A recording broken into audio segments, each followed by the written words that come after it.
COVID emergency. So this meeting will be held virtually and it will be recorded.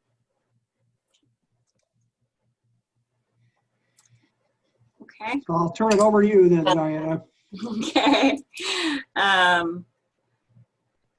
I thought the best thing to do is to go through this brochure or this this survey that I created that I've sent out to all of you that lists the various scenarios that I came up with to ask our area libraries, and we have their results, their answers.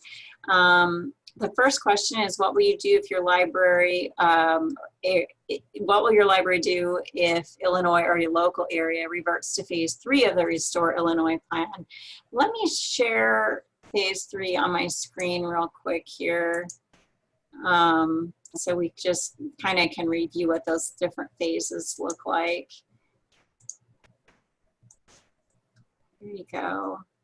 So right now we're in phase 4. Gatherings of 50 people or fewer are allowed. Restaurants, bars are open.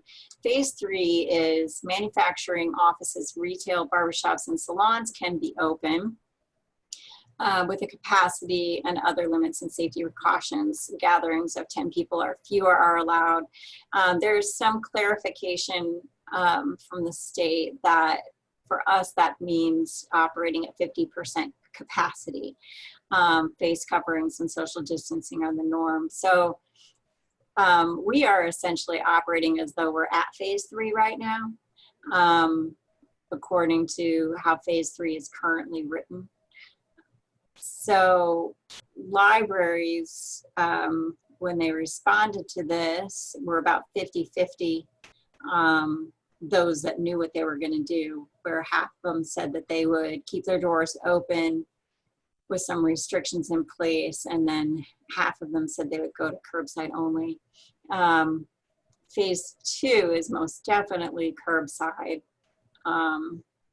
So what are your thoughts on phase 3 in terms of what you think we ought to plan for?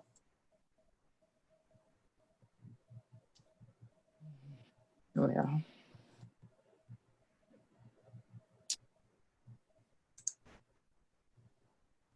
so far we've done okay with the restrictions.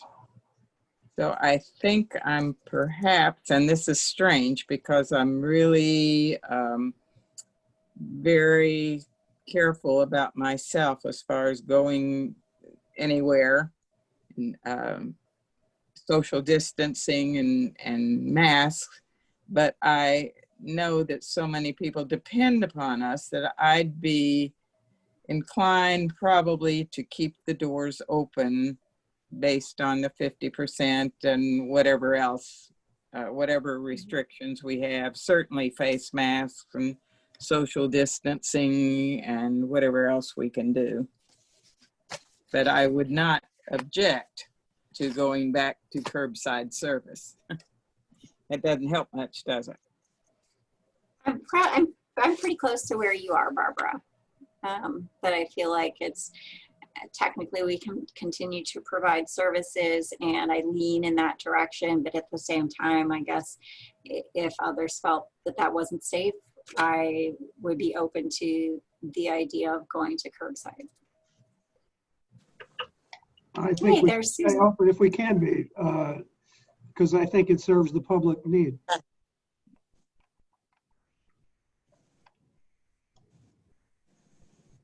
Susan, can you hear us? Yeah, sorry, I don't know what happened. I got on and I could hear you guys, but you couldn't see me. So I had to exit back out and try again. So I missed the very beginning, sorry. Oh, that's okay. We just started talking about the very first question, which is what will your library do if Illinois or your local area, which is for us as state is Area 5, reverts to phase 3 of the Restore Illinois plan. So we're looking at this Restore Illinois plan as it's currently written, because I think it had some amendments recently. So at phase 3, you can have offices, retail, barbershops, manufacturing that can all be open. with capacity limits, our limit, we've had some clarification on that. Our limit is half capacity, which is what we're already doing. We also are limiting people to being in here for just 2 hours at a time. So in a sense, we are operating as though we're at phase 3. So the question is like half libraries would say half the libraries who know what they're going to do say that they would go to curbside, and the other half say that they would stay open with restrictions. So Barbara and I are both kind of on the fence. So when you started curbside, what phase were we in at that point? 3? I don't think they Yes. had created that State, plan yeah. yet. It was phase 3, but I think the plan was different. The plan looked more like, I believe the plan, if I remember correctly, like the plan at phase 3 before did not like have salons open. Right. So it's been edited. So I think we started curbside at phase 3, but phase 3 has become more open than it was previously. What has the attendance been? Are we at 50%? Have you had to turn people away? Never. I feel like at any given time, we have anywhere from like, it's just a handful of patrons at a time. I mean, I think the most people I've seen in here is maybe 10 or 12. What do you think, Jen? You're sitting there like. Yeah, I mean, I'd say it's definitely been much lower attendance than it was before. Yeah, I'd say 10 people is pretty normal. And are they social distancing without any problem? And Yeah, the only problem, I'm sorry, go ahead, Jen. No, it's okay. For the most part that I've seen. Yeah, for the most part, I think they're socially distant, and we've had, you know, occasional problems. We've had to walk around and tell people to pull their mask up over their nose. And we've had a couple of times like where we've had teenagers, like we had 3 teenagers come in and they were, you know, had to be told several times to pull their masks up. Well, 2 of them finally just left. And then another time I had like the same thing where a whole family of like 7 people came in together, you know, like 1 or 2 adults and the rest were children, and the kids kept not wearing the masks.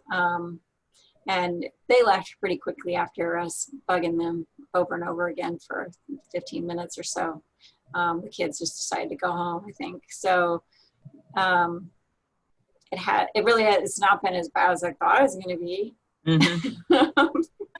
So I don't know. So we know that Barbara and I are both kind of like, well, and Don thinks we should be open if we can be open.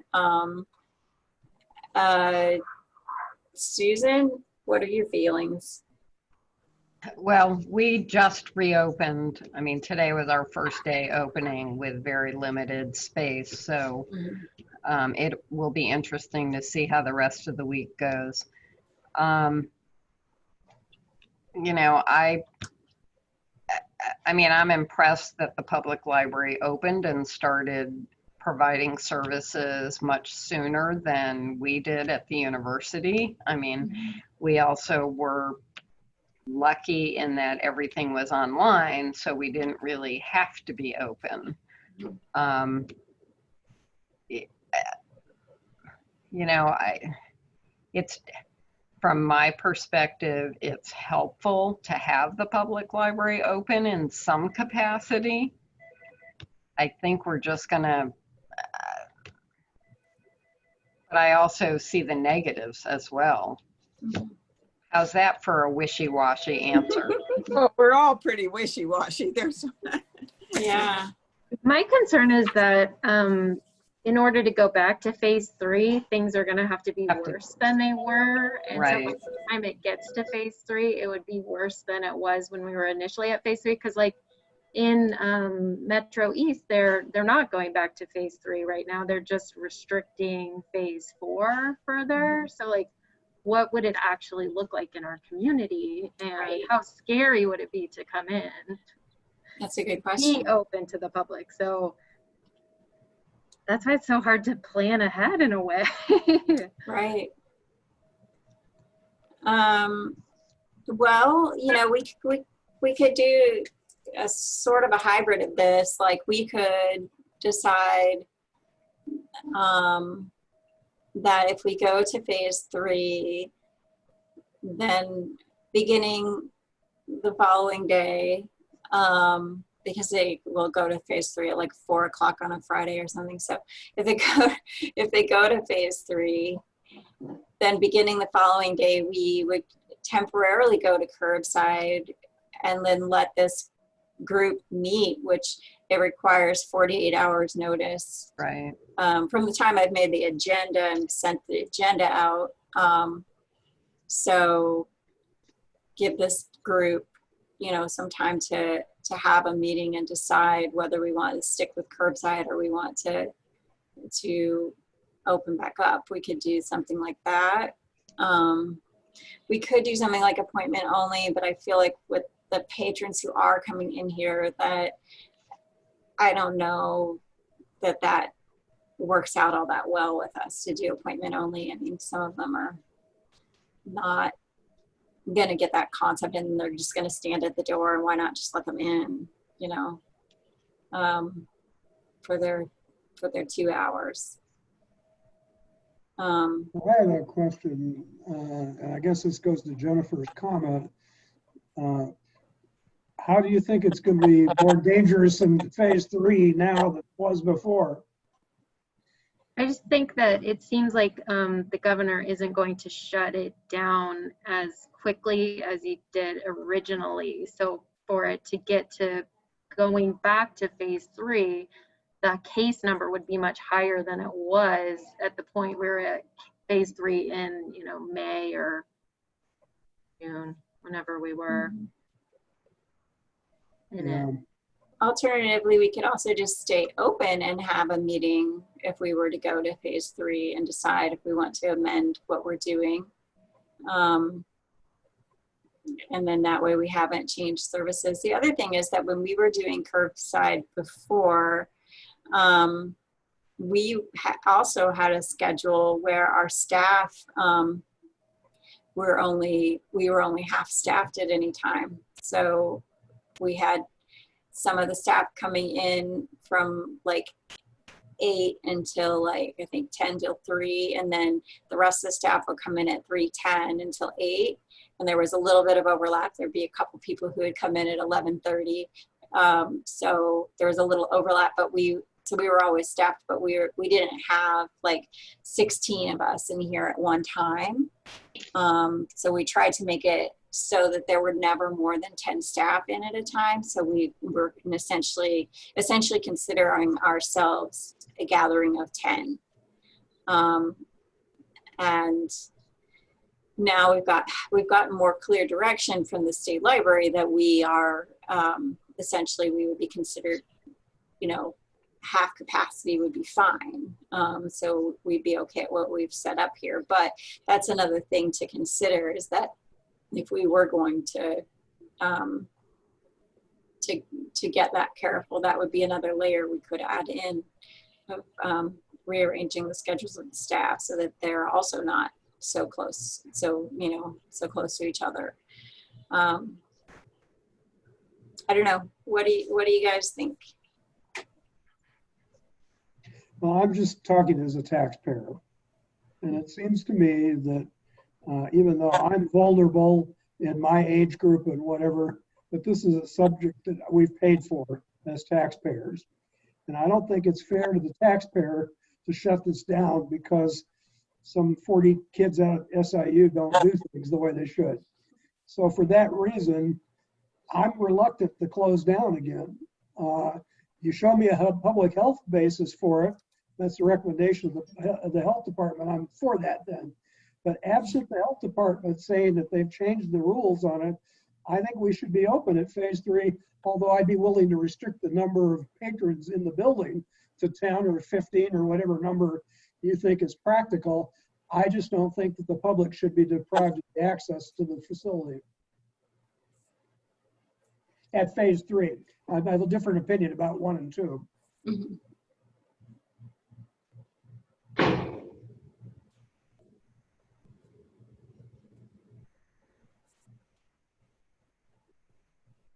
That sounds good to me.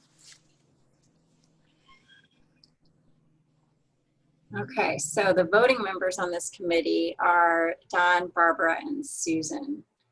Do you guys want to make that official that we'll stay open at phase 3 with restrictions? I'm comfortable with that. Okay. What number do you think is best on that? In terms of number of patrons? That's a good question. I mean, technically it's half capacity. So, which I believe is 40 patrons if all our staff are here. But I wouldn't feel super comfortable right now if there were 40 patrons in here. I know. Yeah. So, You Would you cut be that back comfortable with 20 though, Diana? or 20. yeah, probably. Yeah. I mean, we haven't even come close to that, but I guess we could end up coming close to that, you know, with the student population coming back and kids not being in school and maybe wanting to come in here and do stuff. But yeah, I mean, we could do that, stay open and limit patrons to 20 at a time. That sounds good. Mhm. Okay. That sounds like a consensus to me.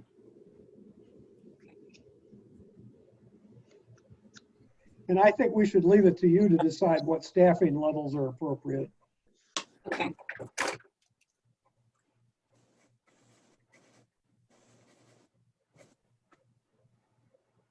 Yeah, I think that for the, you know, it just says this meeting is being recorded. We can think of all of these things as procedures rather than policies. Because then that also gives us some wiggle room. So if we felt like, you know, we were open at phase 3 and there were, you know, issues that we were having, we could always have this meeting again and make some different choices. Okay, so my notes say that we will be open and then further limit our patron access to 20 patrons at a time, and the director decides on staffing levels. Does that sound right? Yes. Yeah. Okay, thank you. The next question is, what do we do if we revert all the way to stage 2? I think we're So, just going to curbside if that happens. mhm. I would think so too. Mm-hmm. Yeah. And then again, I can decide on staffing levels. Exactly.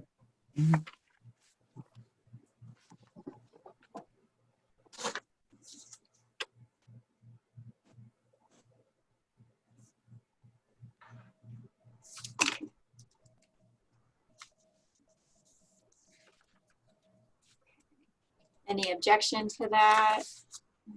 No. No.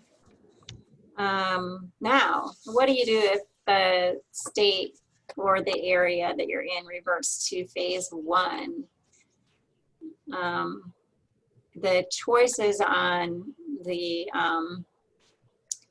survey were we will offer curbside and we will close the library and keep staff at home except for absolutely essential operations. 3 libraries said they would continue to offer curbside at phase 1, and 51 said that they would keep their staff at home except for essential operations and close the library entirely. And there were a few different notes from various libraries on it as well. How practical would it be at that stage to be offering curbside at all? That's the only thing we're talking about. And I don't really see that it's likely that that's going to make any sense. Right. You're going to have to bring staff in here to answer their questions, and you won't have any except by appointment, I guess, would be the only way to do that. But I just think that if we go to phase one, we're just closing, is my opinion. I agree. Right. Well, and to Jennifer's point a little bit ago, it seems that, you know, they've gotten a little bit more reluctant to close things down. And, you know, right now, I mean, it seems like they really have had every reason that a justification that they could have closed our region and Metro East down to phase three. And they've not done that yet. So if we ended up all the way at phase one, I think we'd be in quite a catastrophe. Yeah. So. I think there's a consensus about that as well. Okay. This one is, this is an interesting one. What will you do if one of your staff are diagnosed with COVID-19? The choices, and let me, well, I'll clarify later, but one is we will close the library and have all staff tested for COVID-19, returning to operations when enough staff have tested negative. 37 libraries, 60% said they would do that, almost 61%. Or we will remain open and await instruction from our local health department while that employee remains in quarantine. And 10 libraries said that, and then 7 didn't know. There are a few caveats to think about in terms of this. One library has some insight because they said, we just had this happen today. Our health department said that anyone who had been within 6 feet of the person for more than 15 minutes since 10 days prior to that diagnosis should be in quarantine for 2 weeks from the day they were last with that person. Since it was a part-time employee who was only there for a few hours, that only meant that one other person on their staff had to quarantine. So it's sort of a case-by-case basis. Now, I can see that in my mind. It depends on who the employee is and who they've been exposed to. So if it's any full-timer who's here full-time, I would think we need to close and test all of the staff and resume when enough of us have tested negative. We have a few people, shelvers, for example, are only in here a couple days a week, and they're not very face-to-face with very many of us. So I could see where, let's say Johnny, for example, was, you know, let's say he was here a couple days this week, I think he had a face-to-face conversation with me today for a little while. We were chatting, but probably anybody else, you know, wasn't within 6 feet of him and conversing with him. So I could see where we might say, okay, well, if he were to come down with this, that, you know, myself and anyone else who had, you know, stood and talked to him for a little bit should all be tested, but maybe others haven't been exposed to him and it would be okay. You know, initially when when this first happened, my thought was, yeah, we would just definitely close down. And I'm not opposed to that. I just think that I can understand where if it's someone who hasn't had much contact with the rest of us, that might not necessarily be the case. And then if you test everyone, I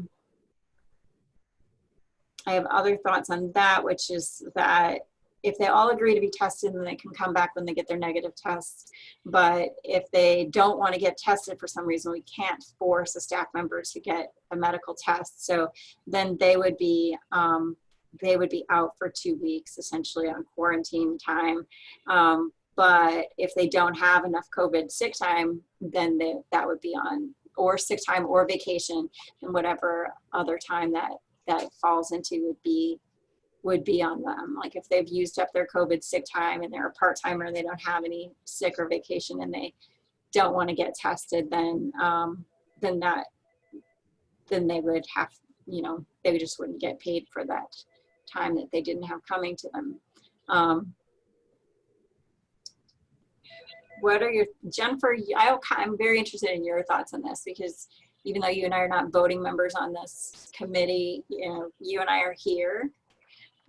So what are your thoughts on, you know, I was just gone, for example, I was gone on vacation for 2 weeks. If I called in sick on Monday, the library, instead of coming in, the library shouldn't close. I wasn't here for 2 weeks. So, but. Well, for example, today I did talk to Johnny for a while as well. So like there's 2 of us right there, 2 librarians. So then we would be down to 2 librarians for, you know, so I mean, I think the problem is our staff is pretty chatty and close. So even the people that are only here for a little while might end up talking to, you know, half the people who are here. So I think it would just depend. I mean, if someone came in and really legitimately didn't talk to anybody, but some of the shelvers, they end up, you know, they're up behind the circulation desk a lot of the time, and so they're just up there, and you know, I mean, we're all wearing masks, so I would think we're a little more protective, but they say what that gives you maybe a few more minutes of time if someone's exposed. And the other problem is you could be exposed and not test positive right away, right? Because you know it hasn't been growing for a long enough time. So just getting a negative test wouldn't necessarily mean that you were completely clear. You could have taken it too early. Right, that's true too. Yeah. And if, so, you know, like, let's just keep with this scenario. He's talked to me, he's talked to you. Poor Johnny, he's not, I know. he does not have COVID. But so we got a shelver, you know, let's say that the shelver test positive, but they've, you know, in the times that they were working here in the 10 days previous to their diagnosis, let's say that there were, you know, maybe just 2 full-timers that they had, you know, had a 15-minute conversation with, then that also means that it's, say, if it were you and I then are also secondary exposure people, which means that everybody else here is a third removal exposure. And we've kept people at home for testing when they're at 3 steps removed. To give you guys some context, we are currently on our 6th time of having a staff member quarantined. If we were closing every time a staff member quarantined, as some small libraries have proposed, we would not have been open this summer at all. So we've had, I think, 3 different instances where we've had people quarantined because of mild symptoms with themselves or their family, like a headache, for example. The headache can be a symptom, and so they've stayed home. They've gone and gotten a test, and when you go in to get a test, they say stay home until you get your test results. And then we've had a couple others, I think 3 others, where it was a second, third, or fourth generation away, essentially, from a COVID case. So you've got a known COVID case, and your roommate was exposed to someone with COVID. So so the staff member whose roommate was exposed to COVID stays home until they and their roommates have all tested negative. We now have our first person who is directly in contact with a person with COVID. So that person had to wait a few days before getting a test, and then got a test, and then we're waiting test results. So far, knock on wood, no staff have directly caught it, or had someone in their household who would have it, which would definitely put them in quarantine. I would think if somebody a staff member actually had it, that would cause a lot of us to have been exposed. But hopefully that won't happen a bunch. I mean, it's been all this time, and like you said, Diana, there's been like some symptoms, and there's been some people like kind of peripherally exposed, but nobody's directly had it. So even if we did have to shut down, and it seems like the community is viewing that as the responsible thing to do, hopefully it would only be 1 time, maybe 2 times. I mean, it wouldn't be like, you know, I hope constantly happening. Yeah, exactly. I know everyone here is being pretty careful. Right. Yeah. I would be in favor of closing down if a member of the staff, regardless of how many hours they work, turns out positive. But I think it's different if somebody says, my roommate or my spouse or whatever has been exposed. That's a different thing to me than that. But I think if you have a staff member who's actually tested positive and been diagnosed as having COVID-19, we need to close down until we get the tests of a majority of the staff necessary to reopen, would be my opinion. Okay, I like that opinion. Assuming that that person has been in the library at all. So if they were on vacation the whole, then, Right. Well, that'd be a different animal, yeah. right. Mhm. Yeah. Okay. Everybody okay with that? So Yes. what is the longest you've had to quarantine I so think- far? I think one person's test took 5 or 6 days, but mostly they've been getting them back in 2 to 4 days. And a lot of them have been taken out of an abundance of caution. Like Yeah. Diana was saying, just like some mild symptoms or, you know, Right. a friend of a friend being exposed. So we're just all trying to protect each other as much as possible.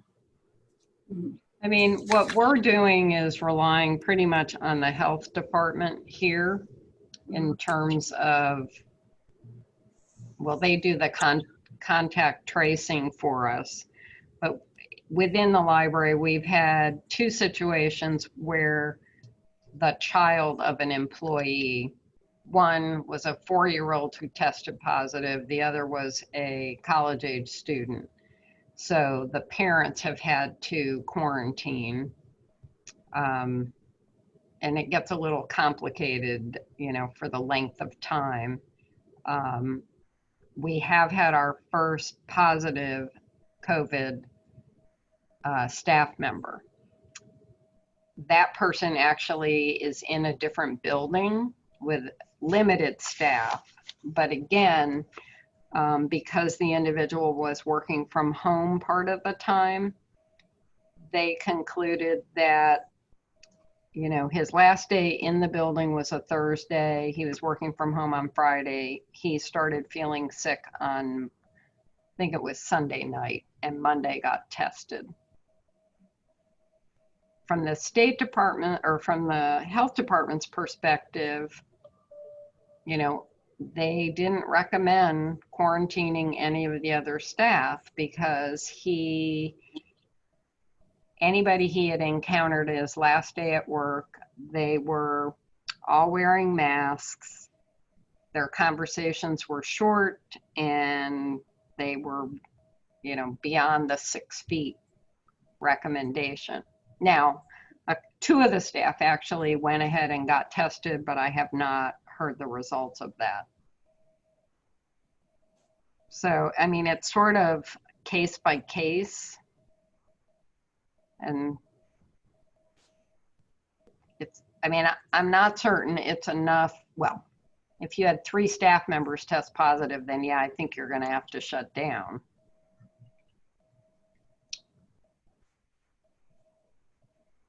That's not really an answer. Sorry. I'm just babbling. Well, I was taking a more conservative view, Susan, that if anyone tested positive who had been in the building and the staff, that I think that we would close down until we had testing from the staff that showed they were negative, sufficient numbers to reopen. The next one in the survey deals with people being exposed, which is a different issue, I think. But if you have a staff member that's tested positive, if I'm if I'm Jennifer, I think they're close enough interaction with it that we ought to have testing of those staff members is what I'm thinking. Yeah, and especially since most of us have contact with the public. I mean, there's no other building or, you know, like we're just all kind of out here. Right. Yeah. I'm comfortable with that. I mean, it's still not entirely risk-free because you know, if like Jennifer said, like if let's say we were exposed today, we find out tomorrow that somebody is sick, they stay home, they do a test, say they get 2 days later they get their results.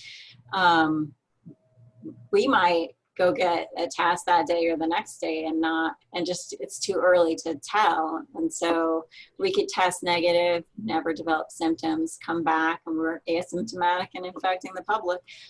I mean, the truly conservative thing is like everybody shut down for 2 weeks, but I just feel like that might, like maybe just shut down and get everybody tested is like enough of a compromise between those two. I think kind you of have to be a little bit extremes. practical. You could be asymptomatic now and expose everybody and nobody would Right. know about Right. it. Exactly. So I mean, there's no way to do this entirely risk-free.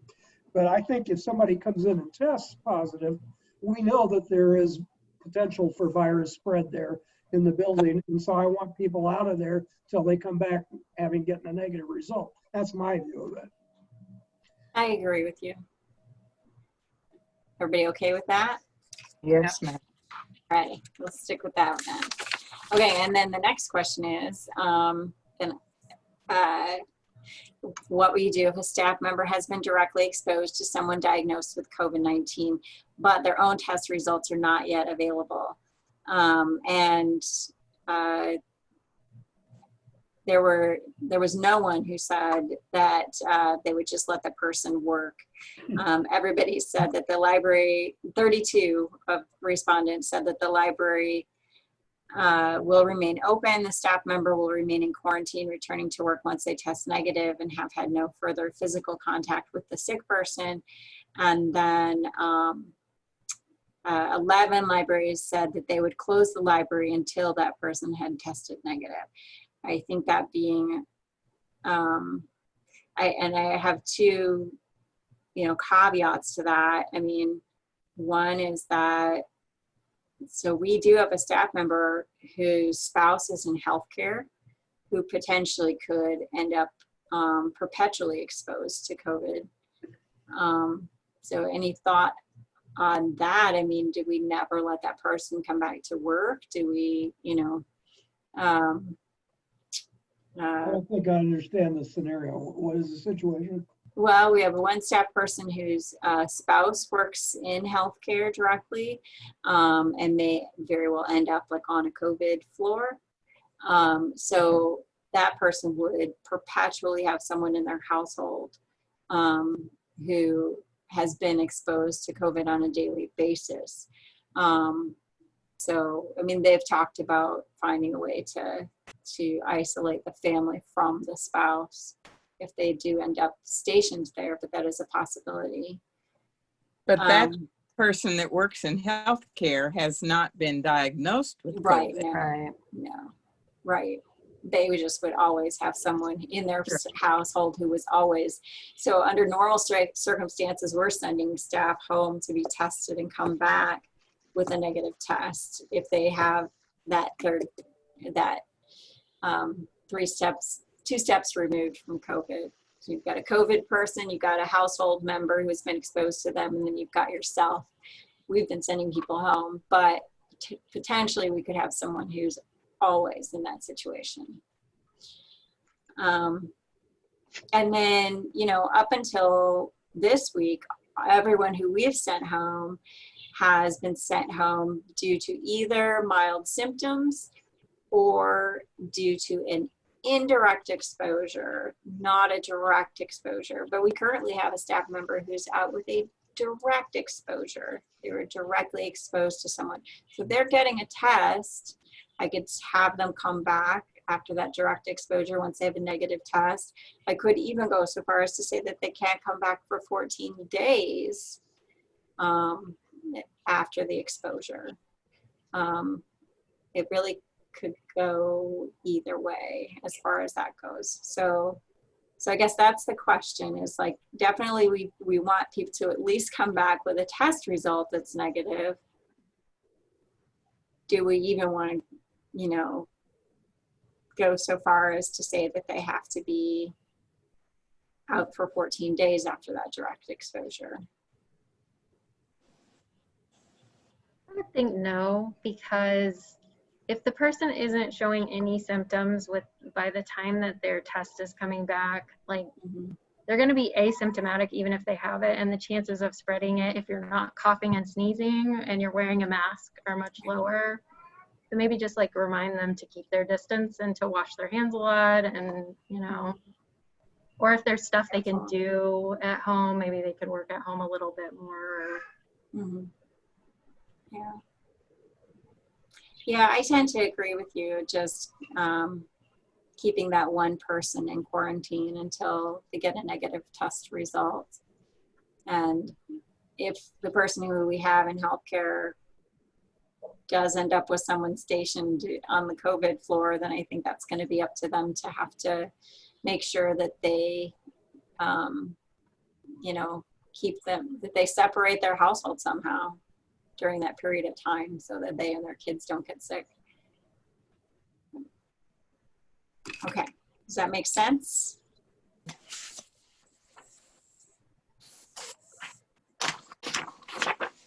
Okay. Okay, what will your library do if someone in a staff member's household suspects they may have COVID-19 symptoms, no test results are available yet, and the staff member has no symptoms? So far, we've kept them home until their test results come back, and that's what 70% of the libraries said they would do. It just gets a little bit wonky when it's like, okay, so my kid threw up, so we all went and got COVID tests, and it's been 4 days, and I'm supposed to work the weekend. My kid has been fine. I still don't have test results, then, because if you go and get a test out of abundant caution, and right now it's really just it's a week or less. My big concern with this one, and I think with the next question we have here too, is that we could get into a situation where test results are coming back in 2 to 3 weeks. Do I keep someone home for 2 to 3 weeks just because their kid threw up 2 weeks ago once?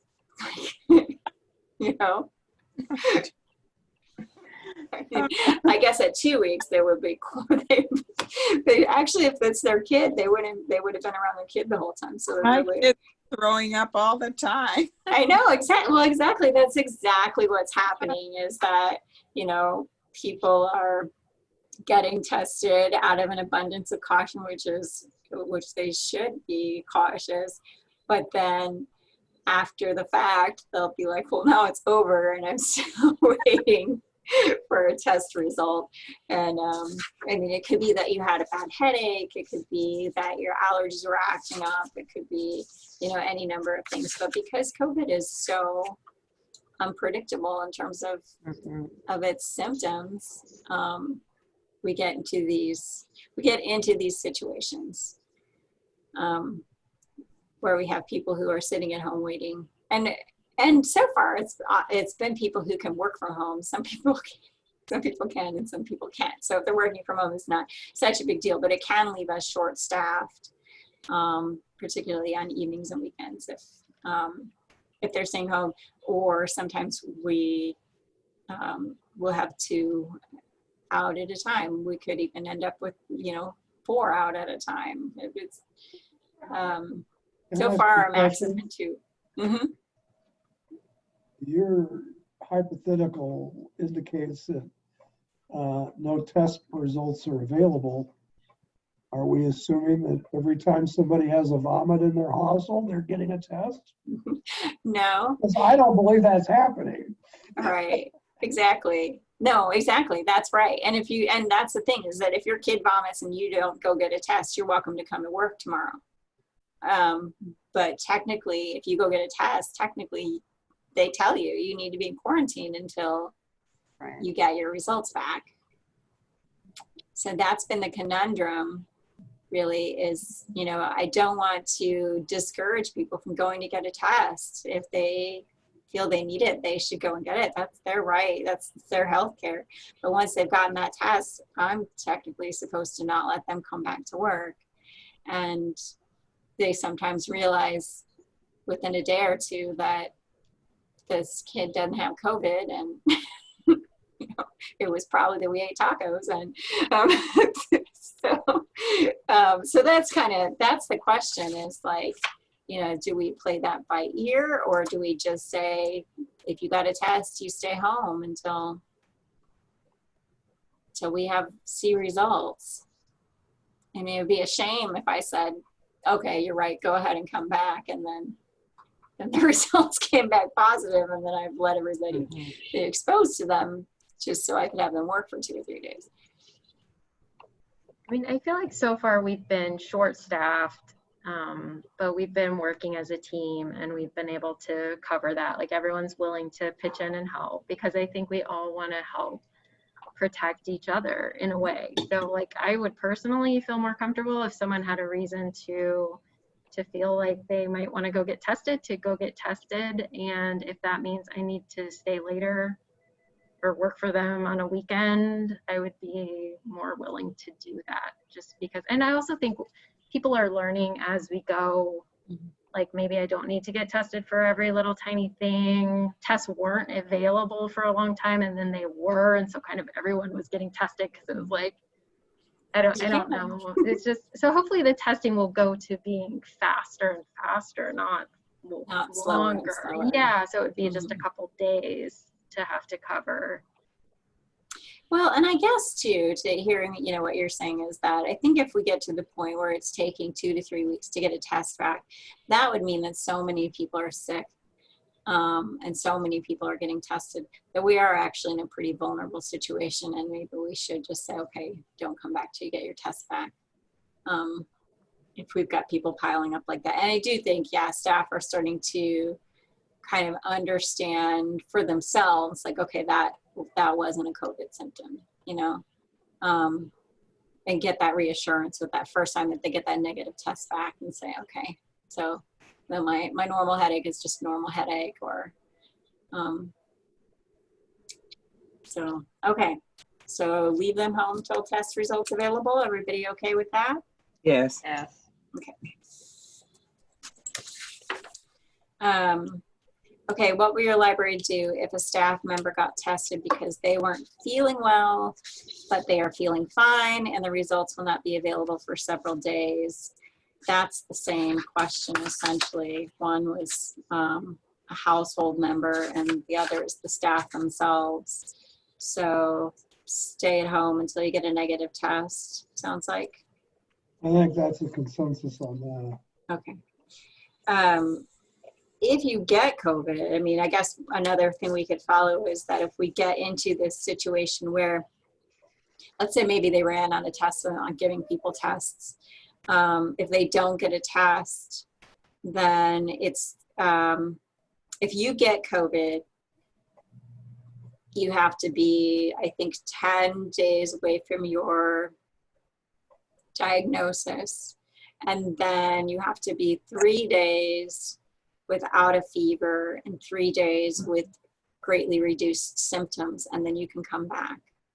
But if you go and get a test, you have to get 2 tests, according to the CDC guidelines. So it's a little wonky. It's like, if you don't come get a test, you could still be coughing a little bit and come back as long as you don't have a fever. But if you do go get a test, you have to get tested twice.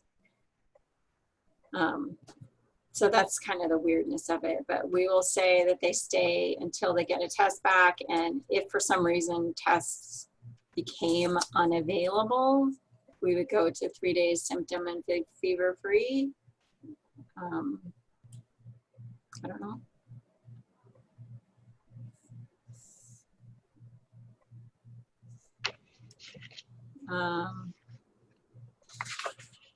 Everybody okay with that general principle, or?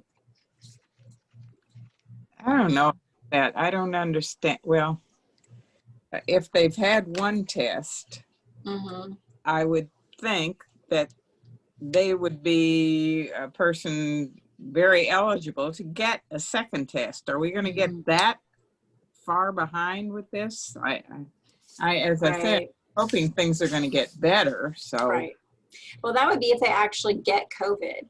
if they actually get COVID, Yeah. they're supposed to be tested twice before they come back.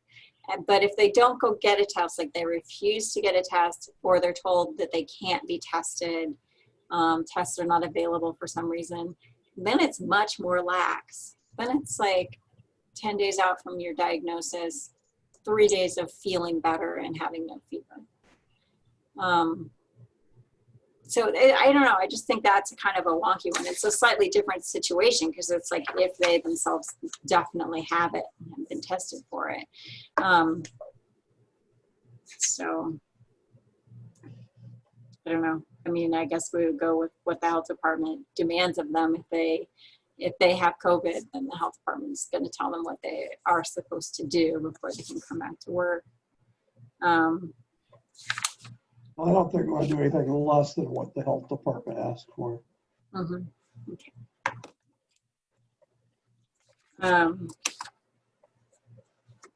Okay, what will your library do if you are too short-staffed to open due to employee illness, quarantine, or childcare shortages? You can, I think the committee needs to meet at that point and decide, because it's too many variables to know what to expect. Yeah. Yeah, I think it would probably be, I think one issue is that it would probably be an immediate concern. And so it would be like, do we have enough people to be open tonight? And you know, one person could do curbside by themselves. If absolutely needed. It's not ideal, but it's possible. But so, you know, if I had my whole nighttime staff, you know, out, then I would probably have to make a pretty quick decision on whether to just be open for curbside that night or to just close the library, depending on who can be there. Well, I think this would be no different than if there was a storm. Right. I mean, you have the authority to close because it's unsafe to be there, or there's not electricity or whatever else might be involved. And that's the way I would view this as for immediacy. It'd just be an emergency that the director would make the decision. But for longer term, which these questions kind of go to, I think that's going to require a committee meeting. Okay. So in the immediate term, the director decides, and then we need to have a meeting if that's becoming a problem to try and figure out what to do from there on out.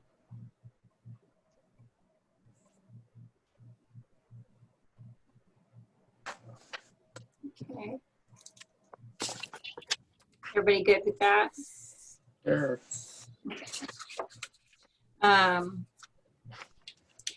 What will your library do if you learn that a patron who has been in the library has been diagnosed with COVID?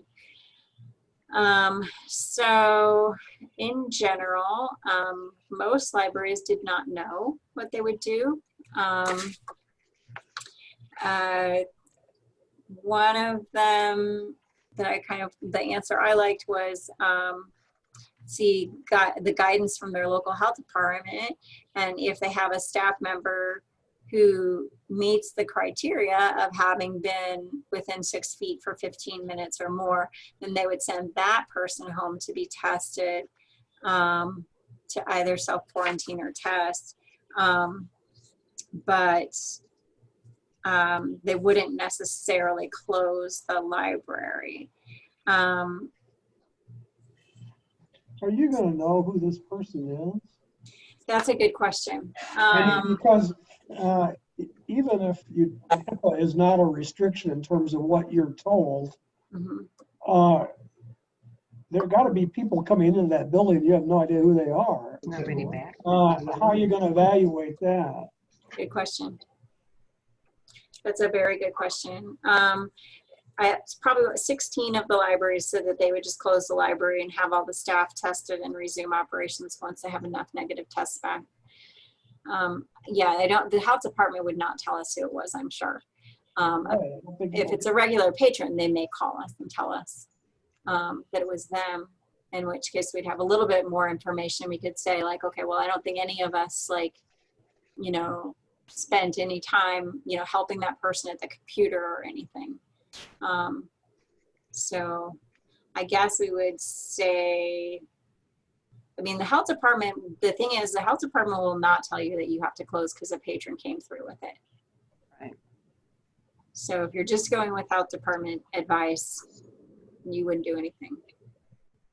So our choices are kind of don't do anything or close the library and have everybody tested. Or if it's a self-reported patron, just test whoever was in contact with them, like close contact. I don't know. This, What do Just you the- as staff think about this? I guess that's It's a interesting. good question. Well, Jennifer's my only Yeah. staff person in the Staff room right now. representative. Luckily, I'm kind of conservative on that issue, so. Yeah. I would say that I don't think we should close. I think if we knew who it was, we should, the people who say you had an extended conversation with that person, you should get tested and stay home. But otherwise, I think that goes with the territory of being a public library. I've been thinking there's been people with COVID, you know, in here the whole time. We need to be Yeah. careful with each other while we're here. That's why we're trying to, you know, do social distancing. And I know when I help someone on the computer, I try to stand back and don't do it for over 15 minutes. And, you know, maybe wear your face shield if you're going to be doing that. So I just think we have to protect ourselves, because all sorts of people come in here. There's definitely going to be Yes. some COVID positives. is that person going to identify himself or herself? How in the world are you going to know that Yeah. somebody has COVID? It's going Right. to call the library and say, I have COVID? I think that that would only be the case if it was like one of our loving regulars. Right. Yes. Yeah, and then we would remember, you know, if they, how much contact we had with them. Mhm. But I mean, generally, we are staying away from people. So the only people who I think we really get any exposure from is the people who, like, you know, walk in without a mask and we have to hand them a mask, or have to chase them down and say, you need a mask, you know. And those are not the people who would call and tell you that they did that. So, Mhm. so yeah, I think that I'm okay with, like, just, I mean, unless directed otherwise by the health department, to just stay open. And then if it happens to be someone who tells us who it is, then if we by any chance had anybody who's been exposed to them, then we would test that person. So, okay, I'll make a note of that.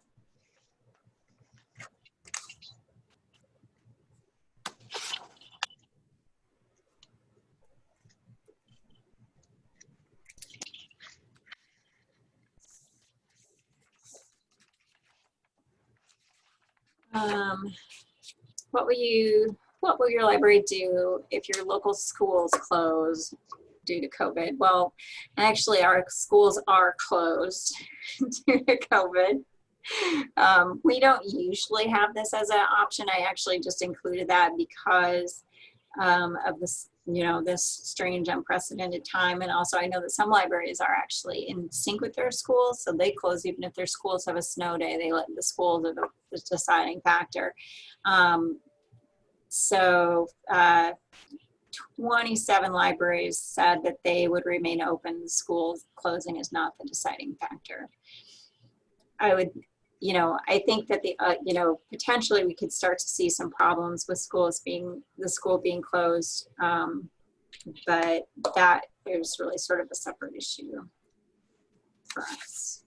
Any disagreement on it? If you start having people using the library as a place for childcare, then we're going to have a whole different problem. Right. But I think trying to do this by what is going on with the public schools is not going to be a very helpful process. Yeah. We do have, you know, kind of along the same note, is that we've put signage on the door that says no unattended children. Our official unattended child policy is that you can't be in here alone if you are under 10. we could amend that during COVID if that was something that we felt, would be helpful. We could change it to 14 or 15. But I think too that once people realize that we have a 2-hour maximum, they're not going to be trying to leave their 10-year-old here anyway, because they'd have to come back and get them in 2 hours. So, I feel like there haven't been a ton of kids in here, and not really any unattended children that I've seen. I'm not here every day because of childcare issues. I'm working at home still partially, but yeah, children, they come in, it's pretty short, and they're usually with families, and yeah, so I haven't noticed, like, way less than there used to be. yeah, far less than before. Definitely. Okay, is your library requiring staff to quarantine themselves for 14 days and or to get tested before returning to work after they've traveled to a hotspot state? Well, I think we are a hotspot state. So, it's, I hope nobody's traveling to hotspot states. yeah, I haven't really, for us, I think all of our staff are being very safe. People who have traveled have been just like to see a family member, and they haven't, done anything any differently than they would have done here at home. I told them all from the get-go, like, don't go to St. Louis and go to a ball game, or, Don't go to Union County. yeah, don't go to Union County. I was in Union County yesterday, but Yeah, some of our staff I live didn't in encounter Union any County. human beings, and yeah, some of our staff live in Union County. But yeah, I mean, don't go. I mean, there are things today. They could go to a bar if they want to legally. I can't really tell them not to, but so I don't think it's so much of an issue. When I first put this in, it was like, St. Louis was a bit of a hot mess, and we were not, and now we both are. So I don't think that we need to do. I wouldn't think we need to do anything with that. So, I don't either. Okay, so any other situations that we can anticipate facing that we have not thought about yet? Well, speaking for myself, I think you did a very good job thinking about the options of whatever. And if something comes up that you didn't anticipate, I think we ought to have a meeting on it. Mm-hmm. Otherwise, I think you've done a great job. Thank you.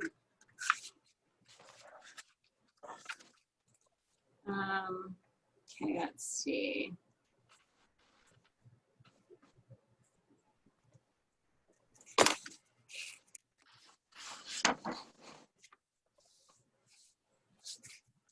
How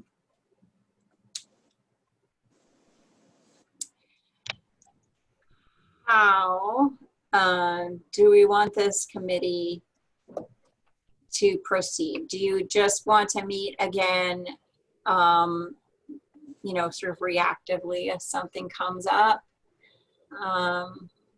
Do you want this committee to serve in other ways with other types of emergencies in addition to COVID? I mean, we've dealt with other types of emergencies here, like we've had a flood a couple times, 3, 1 outside, 2 inside. Sometimes there's weather issues. I mean, that doesn't seem to require a committee. It seems like we just make those decisions in-house. But would you want this committee to respond if, like, say, I don't know, ice piled up on the roof and the roof caved in? I don't know. Fire. I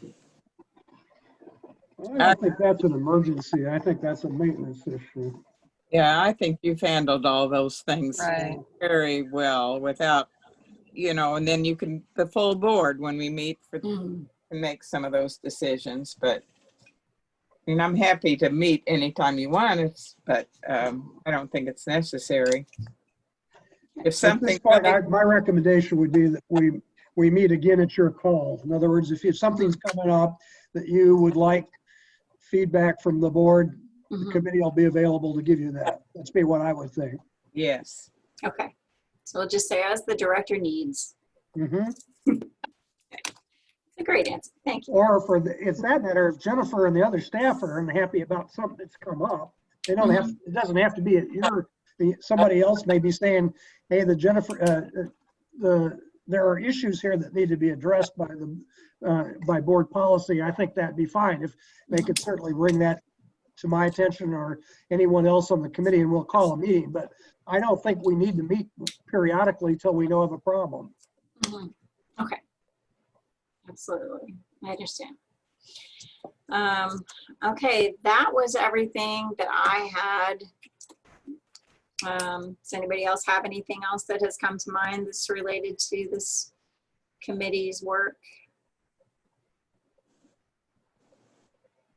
Nope. Nope. Okay. Oh, Don, you want to call us adjourned? I think we'll call a meeting adjourned. Thanks again Okay. for the good work. Thank you. Thanks for your help. thanks, everybody. Thank you. See you later. Bye, everyone. Yeah.